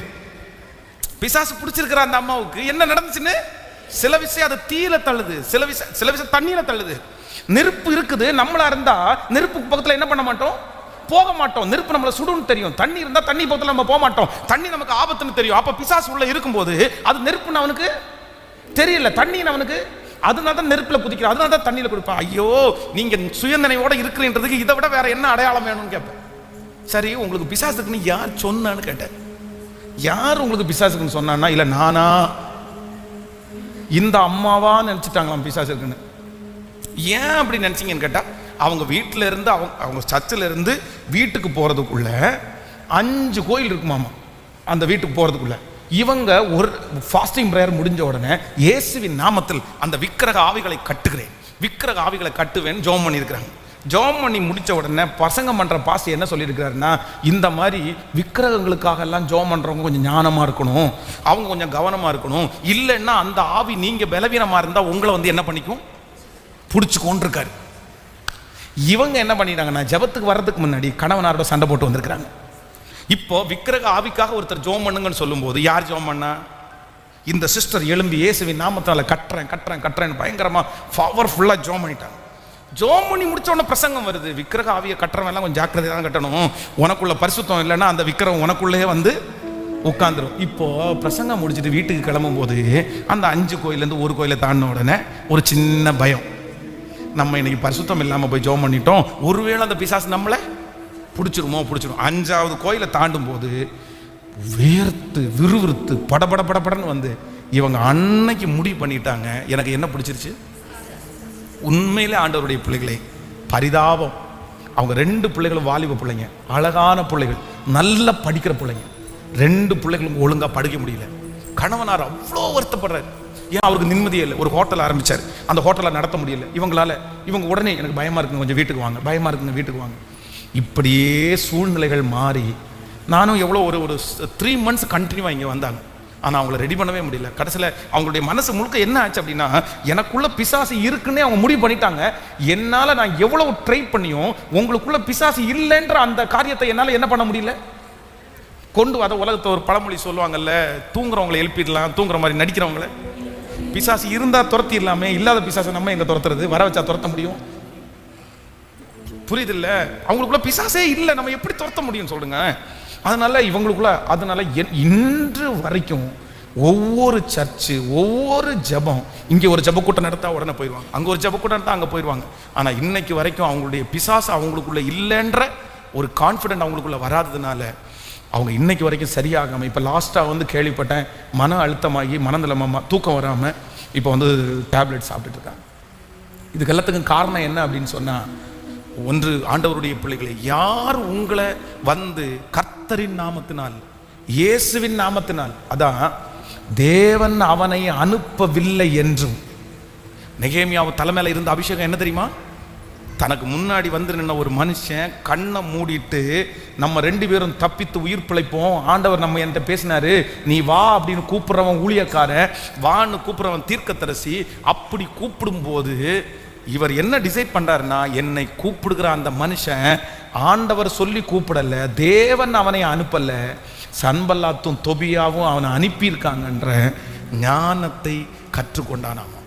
அப்போ இன்னைக்கு ஒரு தீர்மானம் எடுங்க, யார் யார் என்னை கண்ணை மூடிட்டு உனக்கு இப்படி இருக்குது, உனக்கு இப்படி இருக்குது, உனக்கு செய்வன, உனக்கு வந்து மாந்திரிக கட்டு இருக்குது, இல்லைன்னா நீ எல்லாத்தையும் விட்டுட்டு இப்படி வந்துரு, இப்படி போயிரு, எல்லாத்தையும் வித்துரு, இந்த மாதிரி, இல்லைன்னா ஒரு வீடு கட்டிரு, இயேசு ஒன்ன வீடு கட்ட சொல்றாரு, இயேசு ஒன்ன சர்ச்சு கட்ட சொல்றாரு, இயேசு ஒன்ன கார் வாங்க சொல்றாரு, இந்த மாதிரி யார் உங்களை பார்த்து சொன்னாலும் உங்களுக்கு என்ன ஞானம் வேணும்னா, இது உண்மையிலே கர்த்தர் கேட்கல,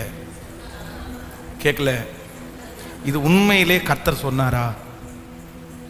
கண்ணை மூடிட்டு உடனே என்ன பண்ணிடக்கூடாதுன்னா, அவ்வளோதான், இந்த ஊழியக்காரரே சொல்லிட்டாரு, இந்த ஊழியக்கார அம்மாவே சொல்லிட்டாங்க, இந்த விசுவாசியே சொல்லிட்டாங்க, அவ்வளோதான் ஃபினிஷ்டு அப்படின்னு ஒரு நபர் சொன்ன உடனே நீங்கள் ஒரு கன்க்ளூஷனுக்குள்ள நீங்க என்ன பண்ணிடக்கூடாது சொல்லுங்க, எல்லாருமே வந்துடவே கூடாது. இப்படி வந்தவர்கள் எத்தனையோ பேர் இன்றைக்கு வேலையை இழந்து இருக்கிறதை நான் பார்க்கிறேன், எத்தனையோ பேர் இன்னைக்கு பாடுபடுகிறதை பார்க்கிறேன், எத்தனையோ பேர் இன்னைக்கு குடும்பத்தை, கணவனை இழந்தவங்க நிறைய பேர் இருக்காங்க, மனைவியை இழந்தவங்க நிறைய பேர் இருக்காங்க. கிடையவே கிடையாது. கர்த்தர் ரொம்ப நல்லவர், கர்த்தர் ரொம்ப நல்லவர். கர்த்தர் என்ன தனியா ஊழியம் பண்ண பண்றாரு, என் மனைவியை விட்டுட்டு மனைவியை பார்க்கக்கூடாது, நீ தனியா ஊழியம் பண்ண சொல்றாருன்னு சொல்லிட்டு இன்னைக்கு ஒருத்தர் கோயம்புத்தூர்ல இருந்து திருநெல்வேலி போய் அங்க தனியாக இருந்து தன்னுடைய மனைவியை தன்னுடைய பிள்ளையும் இங்கே அந்தரங்கத்துல விட்டுட்டு குடும்பத்தை கவனிக்காம கர்த்தர் சொன்னாருன்னு போய் திருநெல்வேலியில் ஊழியம் செஞ்சுட்டு இருக்கிறாரு. என்ன சொல்லுவீங்க? வீட்டுக்கு வந்து 3 வருஷம் ஆச்சு, பிள்ளைகளுக்கு உதவி செய்து 3 வருஷம் ஆச்சு, எதையுமே கவனிக்கல. கேட்டா என்ன சொல்றாருன்னா, நீங்க ஆண்டவருடைய வார்த்தைக்கு விரோதமா நிக்காதீங்க பாஸ்டர், உங்களுக்கு சாபம் வந்துடும் நம்மளை பார்த்து சொல்றாரு அவர்.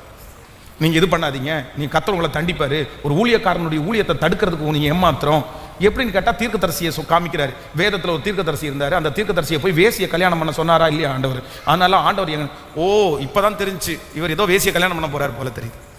இல்ல அந்த மாதிரி ஒரு ஐடியா அவருடைய மனசுக்குள்ள என்ன இருக்குன்னு தெரியல.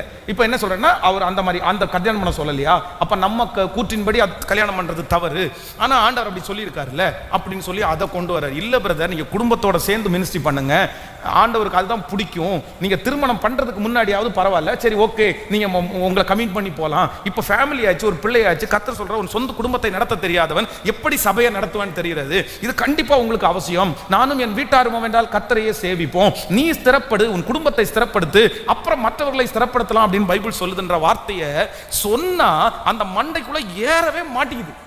அவர் ஒரே இதுல பிடிச்சுதான் இருக்கிறார். என்ன சொல்றாரு அப்படின்னா, நீங்க என்ன தப்பா நடத்தாதீங்க, உங்களுக்குள்ள பிசாசு பேசுறேன்னு சொல்றாரு. அவருக்குள்ளதான் ஆவியானவர் பேசாராமா, நம்மளும் சத்துரு தடுக்கிறான், உங்களை கொண்டு தடுக்கிறான் அப்படின்னு சொல்றாரு. அந்த மனுஷனிடத்துல என்ன பேச முடியும்னு நினைக்கிறீங்க? ஆண்டவரே எல்லாரும் ஜெபம் பண்ணுங்க, இது ரொம்ப அவசியமான ஜெப குறிப்பு, ரொம்ப ஞானமான ஜெப குறிப்பு, மிக தேவை.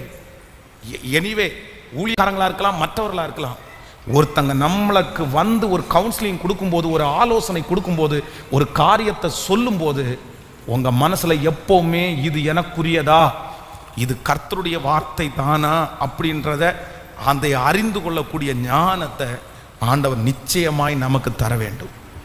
எத்தனை பேர் ஆமோதிக்கிறீர்கள்? கைகளை அசைத்து ஒரு ஹல்லேலூயா. ஆராதனை நடந்துட்டு இருக்கும்போது ஒரே ஒருத்தரை மட்டும் பார்த்து ஒரு பாஸ்டர் எழுப்பி விட்டு என்ன சொல்றாரு தெரியுமா? நீ கடல் கடந்து போவேன்னு கர்த்தர் சொல்றாரு.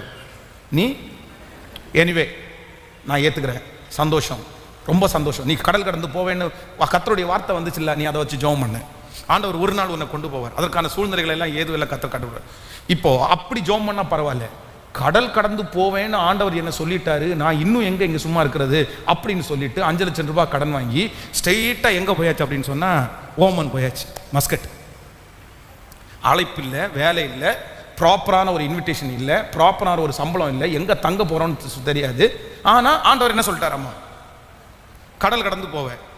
சரி, சந்தோஷம், போயாச்சு. அங்கே போய் வேலை இல்லாமல் கஷ்டப்பட்டு கடன் மேலே கடனாகி இங்கேயும் ஊருக்கு வர முடியாமல் அங்கேயும் வேலை செய்ய முடியாமல் எத்தனை வருஷம், நீங்கள் எத்தனை வருஷம் ஓமனுக்கு வந்து எத்தனை வருஷம் ஆச்சுன்னு கேட்டால் 10 years, 10 வருஷம். 10 yearsல ஒன்றுமே ரெடி ஆகாமல் அங்கே நிரந்தரமான ஒரு வேலை இல்லாமல் இங்கே கடன் மேலே கடன் வாங்கி இங்கே உள்ள 5 லட்சம் ரூபா கடன் இப்போ வந்து 25 லட்சம் ரூபா கடனாக மாறி நிற்குது. அதையும் கட்ட முடியாமல் ஐயோ என்ன பாடுன்னு தெரியுமா. கல்யாணமும் லேட்டாகி, திருமணத்தினுடைய காரியமும் லேட்டாகி. அப்போ ஆண்டவருடைய இப்போ கர்த்தர் சொன்ன வார்த்தை பொய் ஆகுமா? கர்த்தர் சொன்ன இது கர்த்தர் சொன்னாரா? முதல்ல நீ ஒரு அதுக்கு வேண்டிய ஒரு சூழ்நிலை வருகிறது வரைக்கும் அமைதியாய் காத்திருந்து நீங்கள் பெற்றுக்கொள்வது தவறல்ல. கர்த்தருடைய வார்த்தை வந்த உடனே அந்த வார்த்தையே நம்மளை கொண்டு போற வரைக்கும் நம்ம என்னவா இருக்கணும்? காத்திருக்கணும். கர்த்தருடைய வார்த்தை வந்துச்சுன்னு சொன்ன உடனே நம்ம பிரயாசப்படக்கூடாது. நான் உனக்கு ஒரு வீடு கட்டி தருவேன் அப்படின்னு ஆண்டவர் ஒரு வார்த்தை கொடுத்தாரு.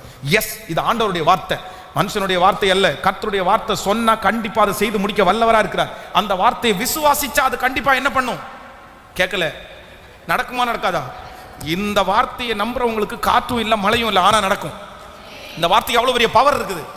ஆனா இந்த வார்த்தையை ஆண்டவர் உனக்கு ஒரு வீடு கட்டி தருவேன்னு சொல்லிட்டாருன்றதுக்காக அவ்வளவுதான் கட்டி தருவார்ன்றது. அதுக்காக நாளைக்கு காலை நான் பேங்க்ல போய் நின்று கடன் வாங்கிட்டு நான் கட்டுறேன், கர்த்தர் தான் பேசி தரேன்னு சொல்ல முடியாது.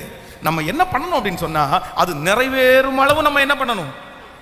அந்த நாள் வரும், அந்த ஏற்ற நேரம் வரும், கர்த்தர் சொன்ன வாக்கு தத்தம் கொஞ்சம் கொஞ்சமா நம்முடைய வாழ்க்கையில பிரகாசிக்க ஆரம்பிக்கும், நம்ம நல்லா இருந்துருவோம். இதுதான் முறை, இதுதான் ஆண்டவருடைய பிள்ளைகளுக்கு தேவை. ஆனா அதுக்காக ஆண்டவர் சொன்னார்ன்றதுக்காக என்னுடைய முயற்சியை 100% நான் எடுத்து சிக்கிடக்கூடாது. அப்ப எல்லாருக்கும் இன்றைக்கு இருக்கிற இந்த ஃபாஸ்டிங் பிரேயர்ல இன்னைக்கு உங்களுக்கு எல்லாருக்கும் புரியும்னு நினைக்கிறேன். எல்லாருக்கும் புரியும்னு நினைக்கிறேன். எது உங்களுடைய வாழ்க்கையில யார் சொன்னாலும். இப்போ அந்த வசனத்தை வாசிங்க பார்க்கலாமே. நெகேமியா அந்த வசனத்தை வாசிங்கன்னா உங்களுக்கு தெரியும். வாசிங்க. ரொம்ப தேவன் அவனை அனுப்பவில்லை என்றும் தொபியாவும் சன்பல்லாத்தும் அவனுக்கு கூலி கொடுத்ததினால் அவன் எனக்கு விரோதமாய் அந்த தீர்க்க தரிசனத்தை சொன்னான் என்றும் அறிந்து கொண்டேன். ஹல்லேலூயா. எத்தனை பேர் ஜெபிக்க போறோம்? எத்தனை பேர் ஜெபிக்க போறோம்? ஆண்டவரே எனக்கு ஞானத்தை தாங்க, ஆண்டவரே எனக்கு ஞானத்தை தாங்க. எந்த ஞானத்தை கத்த தரணும்னா, எங்கிட்ட தேவன் பேசுகிறாரா மனிதன் பேசுகிறாராமா? அவங்களுடைய ஐடியாஸ் நிறைய இருக்கும்.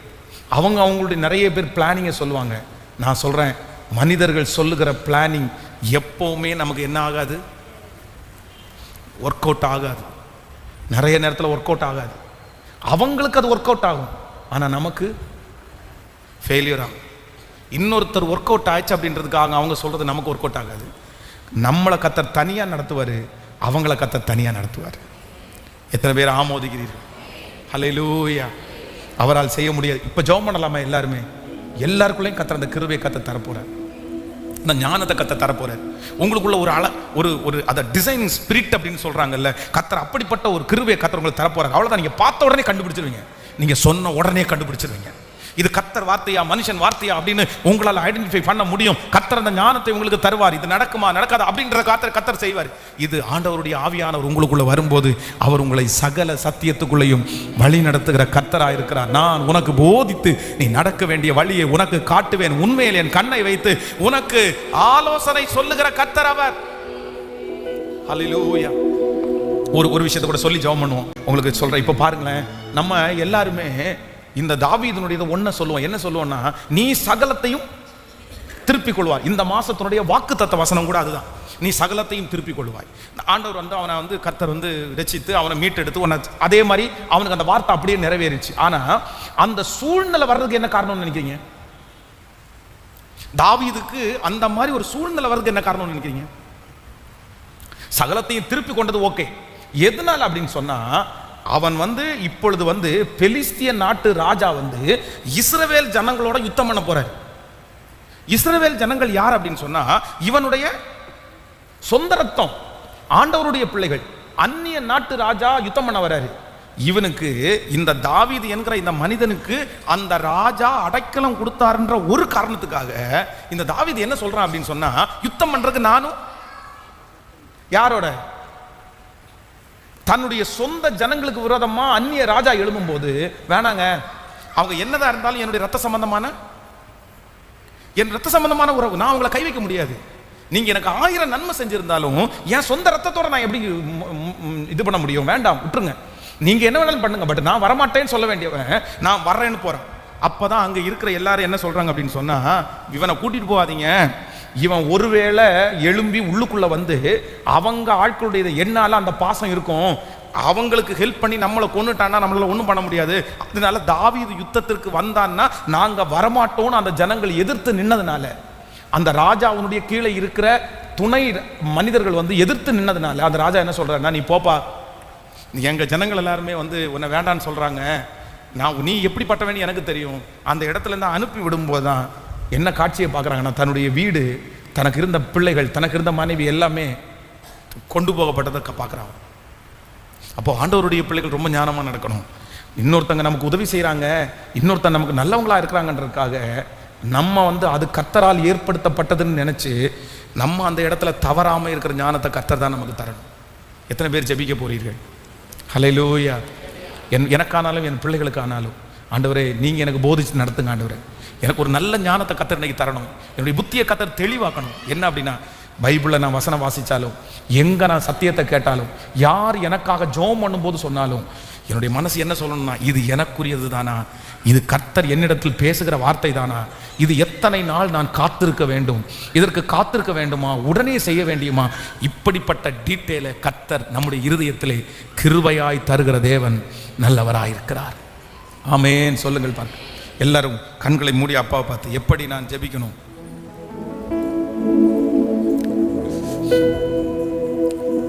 Thank you Jesus. முழு பலத்தோட எல்லாரும் இது ஆண்டவரிடத்துல கேளுங்க, ஞானம் எனக்கு தேவை ஆண்டவர். ஹல்லேலூயா ஹல்லேலூயா ஹல்லேலூயா. நன்றி ஆண்டவரே. கர்த்தராகிய நான் உன் வலது கரத்தை பிடித்து பயப்படாதே, நான் உனக்கு துணை நிற்கிறேன் என்று சொல்லுகிற நல்ல கர்த்தர்.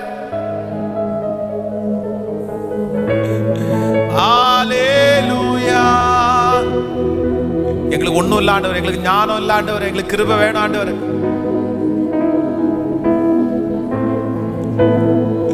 ஒன்றும் இல்லை ஆண்டவரே, நாங்கள் ஒன்றும் இல்லை ஆண்டவர். சொல்லுங்க அப்பா, இப்படிப்பட்ட வார்த்தைகளுக்கு தப்பு வைக்கிறதற்கு கர்த்தர் எங்களை விலக்காமல் பாதுகாக்கிற கர்த்தர் நல்லவர். சொல்லுங்க முழு பலத்தோடு. கேட்க அந்த கிருபையை கர்த்தர் லைவ்ல இருக்கிற ஒவ்வொருத்தருக்கும் கர்த்தர் தர்றார், உங்களுக்கு தர்றார். ஸ்தோத்திரம் ஸ்தோத்திரம் ஸ்தோத்திரம். முழு பலத்தோடு எங்களுக்கு அந்த ஞானத்தை கொடுங்க ஆண்டவரே. எளிமையான என்னை உங்க பிள்ளையாய் மாற்றுகிறவர் நீங்க தானே. நான் அறியாததும் எனக்கு எட்டாததுமான பெரிய காரியத்தை. ஓ நன்றி நன்றி நன்றி நன்றி நன்றி ஆண்டவரே. நன்றி நன்றி நன்றி அப்பா. நன்றி நன்றி நன்றி. சொல்ல சொல்ல நன்றி அப்பா. நன்றி ஆண்டவரே. நன்றி ஆண்டவரே. நன்றி ஆண்டவரே. எனக்கு எல்லாமே நீங்க தான்ப்பா. ஓ அல்லேலூயா. எனக்கு எல்லாமே நீங்க தான்ப்பா. எனக்கு எல்லாமே நீங்க தான்ப்பா. எனக்கு எல்லாமே நீங்க தான்ப்பா. எனக்கு எல்லாமே நீங்க தான்ப்பா. எளிமையான என்னை உன் பிள்ளையாய் தெரிந்து, எளிமையான என்னை உன் பிள்ளையாய் தெரிந்து. சொல்லுவோம், நான் அறியாததும் எனக்கு எட்டாததும் நீரே கற்று தந்தே.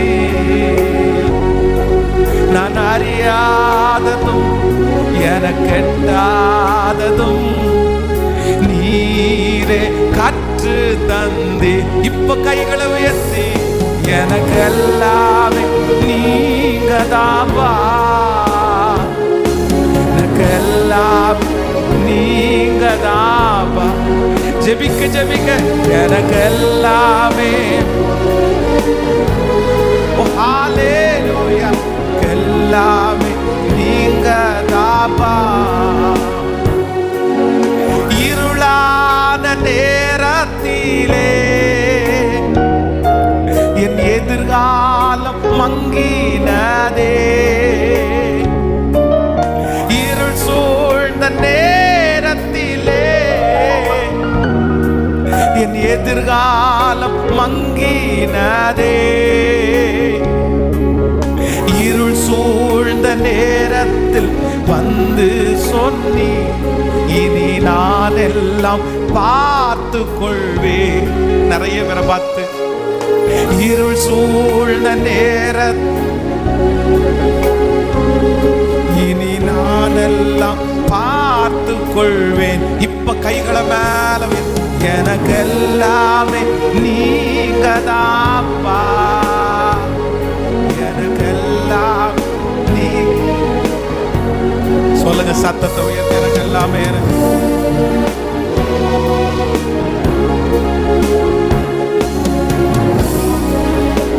நீங்க தாப்பா,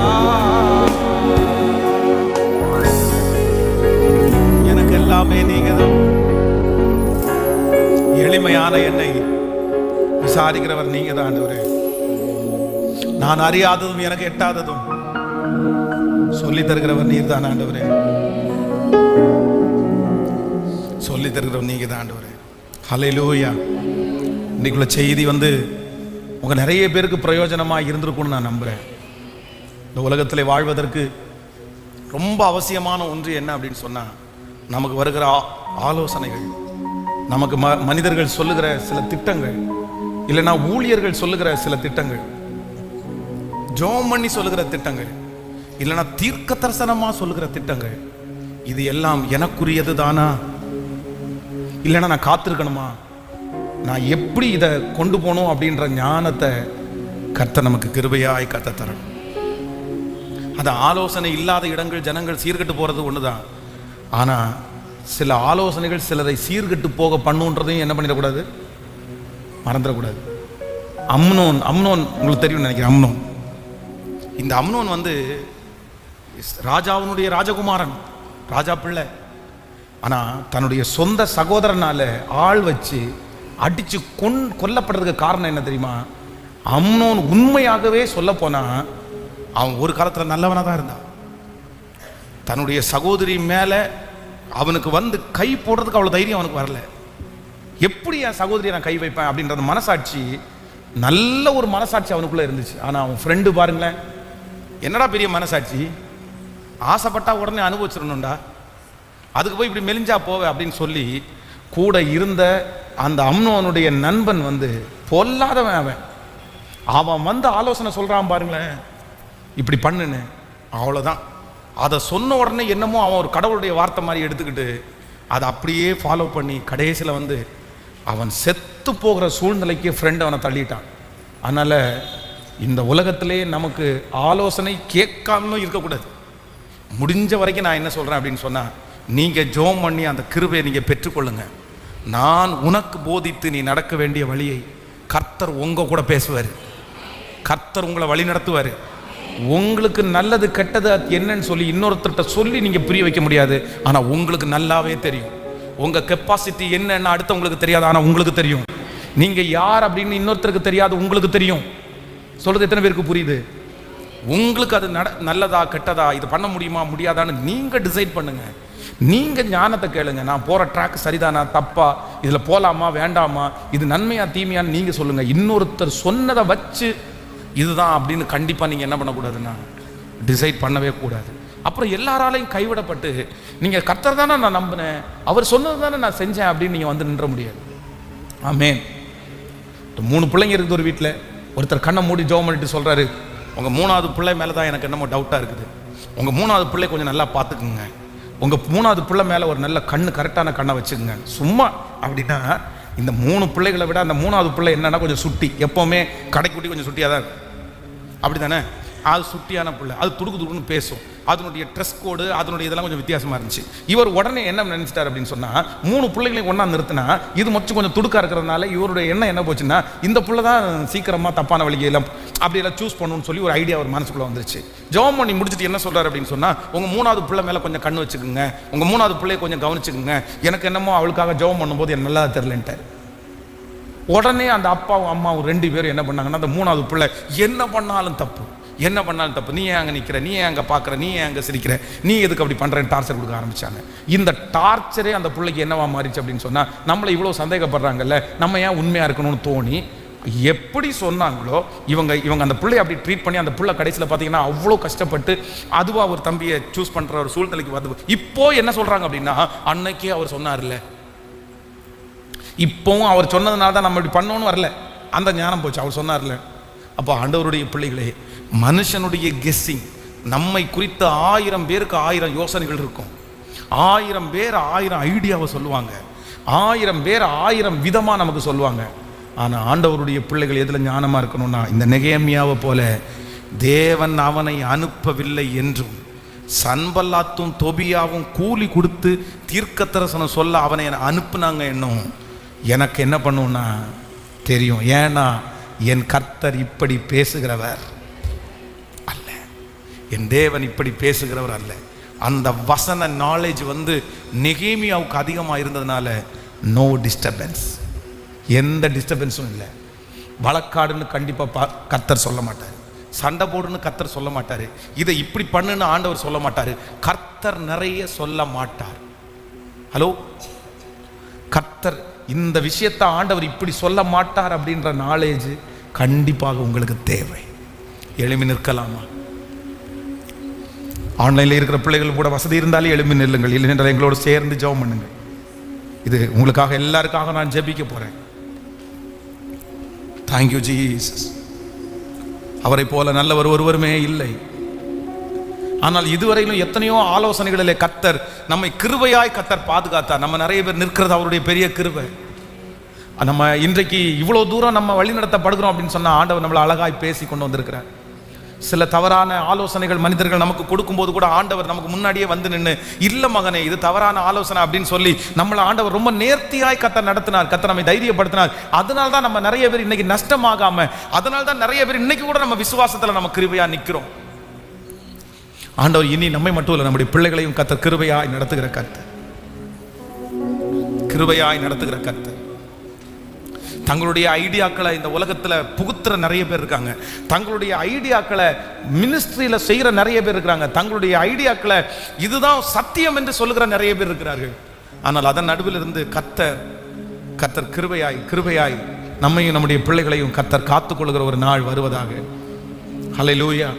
கண்களை திறந்து பாருங்கள். அடுத்த ஜெனரேஷனுக்காக கண்டிப்பாக நீங்கள் ஜெபம் பண்ணுங்க, நெக்ஸ்ட் பிள்ளைகளுக்காக ஜெபம் பண்ணுங்க, கண்டிப்பாக ஜெபிச்சு தான் ஆகணும்.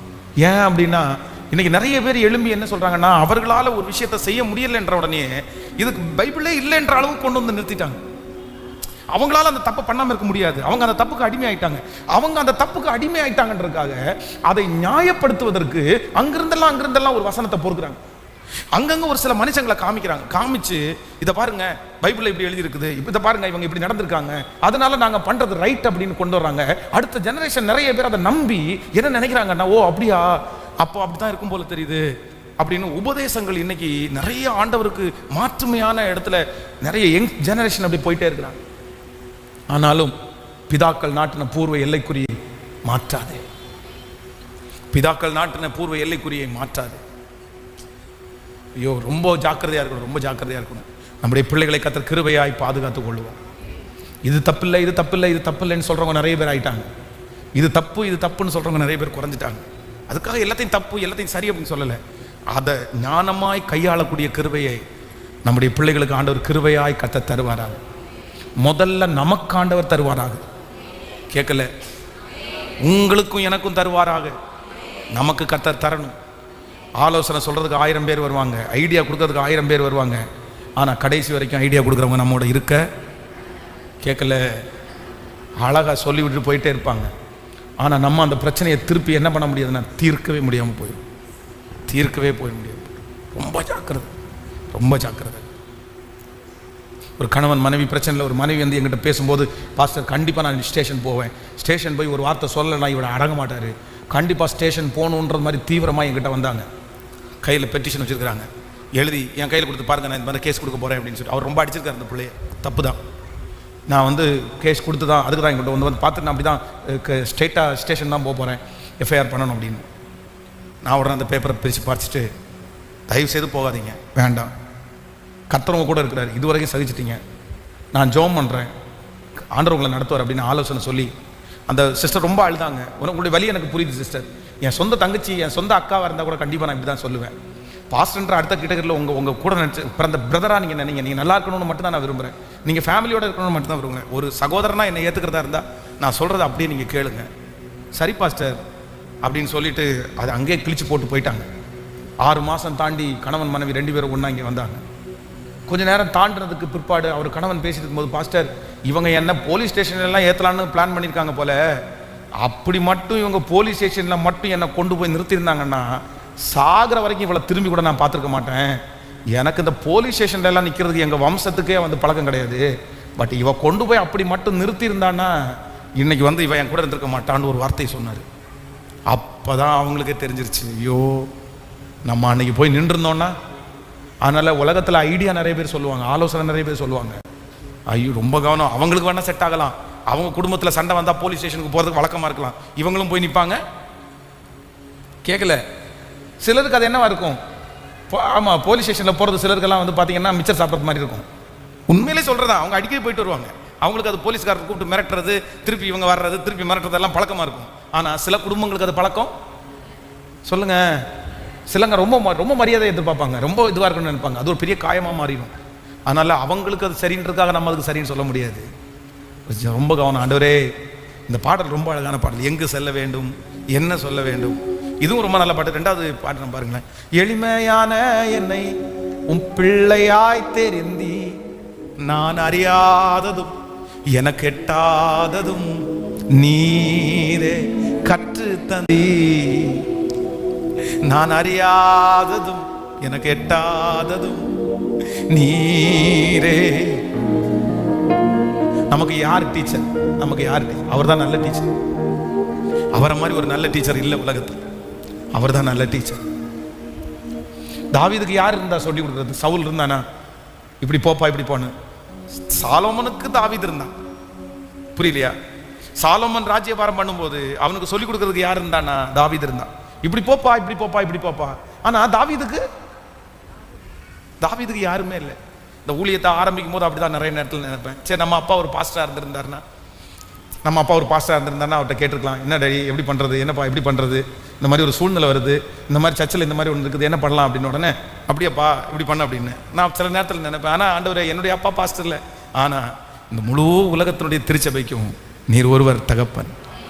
இது உங்க ரத்தத்தினால சம்பாதிக்கப்பட்ட சபை. அதனால இந்த ஆலயத்தை எப்படி கொண்டு போகணும், இந்த பிரச்சனையை எப்படி கையாளணும்னு நீங்க எனக்கு சொல்லிக் கொடுங்க ஆண்டவரே அப்படின்னு சொல்லும்போது, நான் அறியாததும் எனக்கு எட்டாததும். உங்க பிசினஸா இருக்கலாம், உங்க குடும்பமா இருக்கலாம், ஏதோ ஒரு தேவனுடைய பிள்ளை இந்த இடத்துல ஒருவேளை ஆலோசனைனால சீர்கட்டு போறவர்களா இருக்கலாம். இவங்க இப்படி சொன்னதுனால தான் நான் இப்படி ஃபாலோ பண்ணேன், அவங்க பண்ணி சொல்லிருக்க கூடாது, இதனால பல நஷ்டங்களை நான் அனுபவிச்சேன். 1000 ஐடியா சொல்லலாம் பிரதர், 1000 ஐடியா சொல்லலாம். உங்க மேல அன்பு வச்சு கூட சொல்லலாம், அன்பு வைக்காம இல்ல. நீங்க கெட்டு போகணும்னு நினைச்சு அந்த ஐடியா வரல, நீங்க நல்லா இருக்கணும்னு நினைச்சு சொல்ற ஐடியா கூட சில நேரத்தில் உங்களுக்கு என்ன பண்ணாது, சூட் ஆகாது. உங்களுக்கு அது சூட் ஆகாது. எப்பவுமே ஒண்ணு நினைச்சுங்க, உங்க மேல 100% பாசத்தை வச்சு ஒருத்தங்க ஒரு ஐடியா கொடுக்குறான்னு வைங்களேன், அவங்க கொடுக்குற ஐடியா கண்டிப்பா நமக்கு செட் ஆகும்னு சொல்ல முடியாது, சரியாகும்னு சொல்ல முடியாது. அது ஆண்டவர் உங்களை குறித்து வேற பிளான் வச்சிருப்பாரு, வேற திட்டம் வச்சிருப்பாரு. ஆண்டவருடைய நினைவுகள் என்னன்னு நமக்கு தெரியாது, அவங்களுக்கு ஓகே. நமக்கு ஆண்டவர் என்ன வச்சிருக்கிறாருன்னு அறிஞ்சுக்கிறது மாதிரி ஞானம் வேறு எதுவும் இல்லை. உங்க பிசினஸ்ல, உங்க குடும்ப வாழ்க்கையில, உங்களுடைய லைஃப்ல நிறைய பேர் திணறி கொண்டிருக்கலாம், இதை செய்யவா அதை செய்யவா, இதை பண்ணவா அதை பண்ணவா, எப்படி கொண்டு போகணும் எப்படி செய்யணும். ஆனா நான் நம்புறேன், இன்றைக்கு இந்த உபவாச ஜெபத்துல கர்த்தர் உங்கள் கரங்களை பிடித்து, கர்த்தர் உங்களை நேர்த்தியாய் நடத்தி, உங்களுக்கு ஞானத்தை கொடுத்து, நீங்க என்ன பண்ணணும்ன்றதை கர்த்தர் உங்களுக்கு சொல்லி தருகிற ஒரு ஞான இருதயத்தை கிருபையாய் கர்த்தர் கட்டளையிடுவாராக. கர்த்தரிடத்துல கேளுங்க, எனக்கு ஒன்றும் தெரியாத ஆண்டவரே, எங்க அப்பா இந்த ஃபீல்டுல இல்லை, எங்க அம்மா இந்த ஃபீல்டுல இல்லை, எங்க அப்பாவுக்கு ஒன்றும் தெரியாது, எங்க அம்மாவுக்கு ஒன்றும் தெரியாது, என்னை வழி நடத்துறதுக்கு யாருமே இல்லை ஆண்டவரே, எனக்கு சொல்லிக் கொடுக்கறதுக்கு யாருமே இல்லை ஆண்டவரே, எனக்கு இருக்கிற ஒரே டீச்சர், எனக்கு இருக்கிற பரம தகப்பன், என்னை தட்டி கொடுக்கிறவர் நீங்க மட்டும்தான் ஆண்டவரே, நீங்க எனக்கு சொல்லிக் கொடுங்க ஆண்டவரேன்னு சத்தத்தை உயர்த்தி கத்திரத்துல கேளுங்க.